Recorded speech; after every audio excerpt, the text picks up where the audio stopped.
तो hello students, I hope आप सभी बहुत ही अच्छे होंगे। तो आज की इस वीडियो में विद्युत चुंबकीय प्रेरण चैप्टर का नया एवं महत्वपूर्ण टॉपिक लेकर आए हैं, वह है स्वप्रेरण और स्वप्रेरण गुणांक। ठीक है स्टूडेंट्स, बहुत ही इंपॉर्टेंट है, ये हर साल पूछा जाता है। 22, 23 यहाँ तक 24 में भी पूछा गया है। और एक इसका भाई अन्योन प्रेरण, वो भी इसी तरह हर साल पूछे जाती है एग्जाम में। तो दोनों को पढ़ना है, लेकिन इस वीडियो में हम स्वप्रेरण एवं स्वप्रेरण गुणांक को बिल्कुल अच्छे तरीके से पढ़ने वाले हैं। क्या होता है मात्रक, विमी सूत्र एंड पूरा कॉन्सेप्ट तो समझ लो इस वीडियो में हम याद ही करा देंगे। इसकी टेंशन आप छोड़ दीजिए, बस 5 से 6 मिनट की इस वीडियो को इन तक जरूर देखिएगा। चलिए बिना आपका टाइम वेस्ट किए अपने आज का ये बेहतर वीडियो अब स्टार्ट कर देते हैं। देखिए नाम क्या लिखा हुआ है, स्वप्रेरणा, यानी कि अपने आप प्रेरित हो जाना। और क्या प्रेरित होता, क्या प्रेरित होना? अरे फराडे के नियम में हमने बताया ना, फराडे का नियम हम इसके पहले समझे होंगे आप सभी। उसमें हमने बताया था कि अगर चुंबकीय फ्लक्स बदलता है किसी भी कुंडली में से, अगर चुंबकीय फ्लक्स बदलेगा स्टूडेंट्स, तो क्या चीज प्रेरित होता है? विद्युत वाहक बल और प्रेरित धारा। ये हमने बताया था आपको। सेम स्वप्रेरण भी उसी तरह वही बात करता है स्टूडेंट्स, कि अगर कोई भी कुंडली है, हम आपको एक कुंडली बनाते हैं। मान लीजिए ये आपकी कुंडली है, ये कुंडली है, हो गया ना। अब इस कुंडली में से मान लीजिए करंट जा रहा है आई, ठीक है, करंट आई जा रहा है।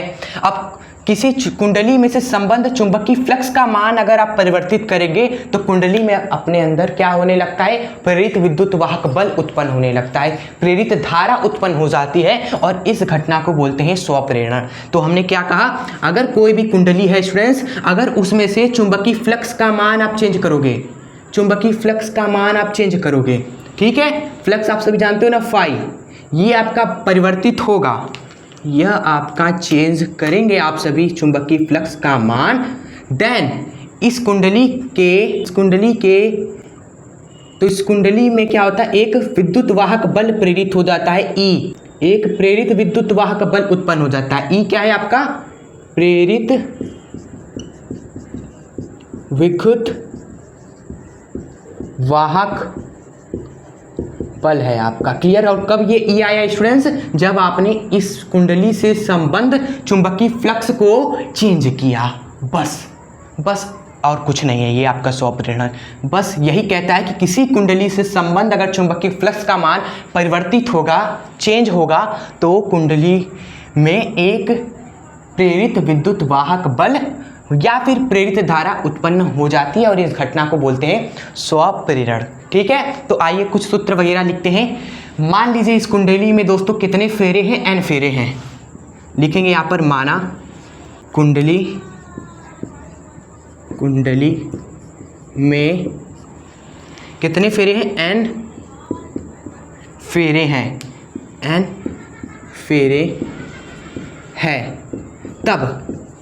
तब स्टूडेंट्स जो कुल फ्लक्स होगा वह कितना हो जाएगा? कुल फ्लक्स बराबर हो जाएगा आपका n फाई, क्योंकि n फेरे हैं तो n फाई हो जाएगा आपका कुल चुंबकीय फ्लक्स। तो यहाँ पर आप लिख दीजिए n फाई आपका हो जाएगा कुल चुंबकीय फ्लक्स।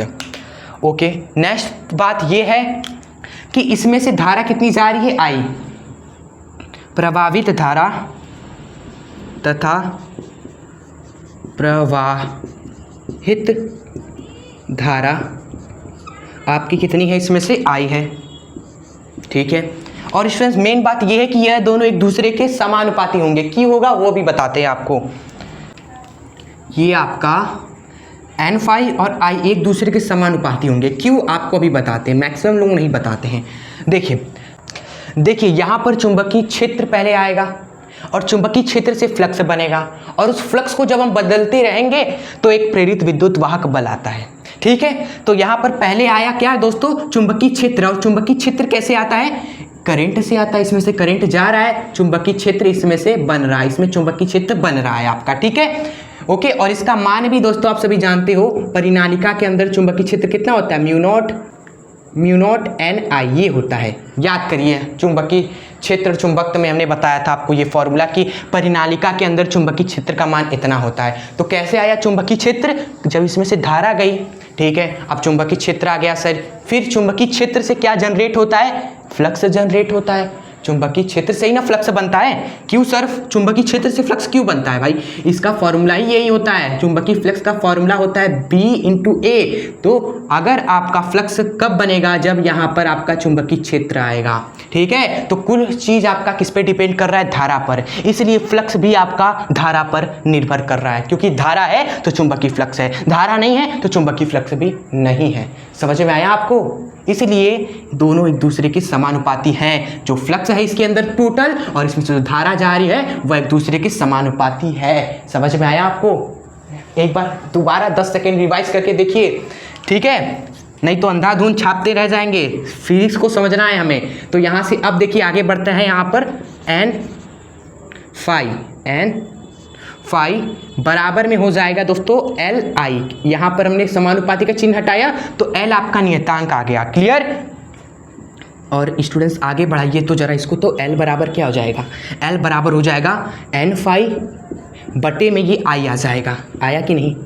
आया कि नहीं? अब बताइए यहाँ पर यही जो है ना L का मान, ये L आपका कुछ और नहीं, L आपका कोई और नहीं बल्कि स्वप्रेरण गुणांक है। स्वप्रेरण गुणांक है। स्वप्रेरण गुणांक क्या है दोस्तों? एक नियतांक है जो इन दोनों के समानुपाती के चिन्ह को हटाने पर आता है, ठीक है। और इसका जो मात्रक होता है वो बता देते हैं, वो आपके एग्जाम में पूछा जाता है। मात्रक, ये मात्रक होता है इसका हेनरी। और इसकी विमा की बात करें तो वो आप निकाल लेते हो आप सभी, हम जानते हैं। यहाँ पर फ्लक्स का मात्रक फ्लक्स का यहाँ पर विमी सूत्र लिख दीजिए एंड विद्युत धारा का विमी सूत्र लिख दीजिए और दोनों को डिवाइड कर दीजिए, आ जाएगा ml² T⁻⁻²। अरे भाई जगह ही नहीं बचा यार, जगह ही नहीं है तो इसको नीचे लिखते हैं। विमा आपकी हो जाएगी क्या? ml² T⁻⁻² और a के पावर भी -2 हो जाएगा, ठीक है।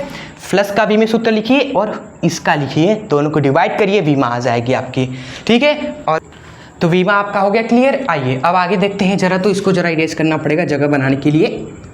ये देखिए आगे हम देखना चाहेंगे यहाँ पर E आखिर क्या है। ये जो E है ये आखिर क्या है, इसका वैल्यू देखिए, इसको ब्लैक से लिखते हैं हम। चल जा मेरे भाई, चल गया, छुक छुक छुक। अब आगे देखिए, ये आपका है ना, इसी से आप ये निकाल लोगे। फराडे के नियम ने क्या बताया था हमें कि जो प्रेरित विद्युत वाहक बल होता है वह माइनस का होता है फ्लक्स परिवर्तन की दर के। यही होता है ना, फ्लक्स, चुंबकीय फ्लक्स परिवर्तन की ऋणात्मक दर के बराबर होता है प्रेरित विद्युत वाहक बल। हाँ सर, ये पढ़ा था हमने। तो फ्लक्स ये है आपका Li, उसी का तो परिवर्तन करना है हमें।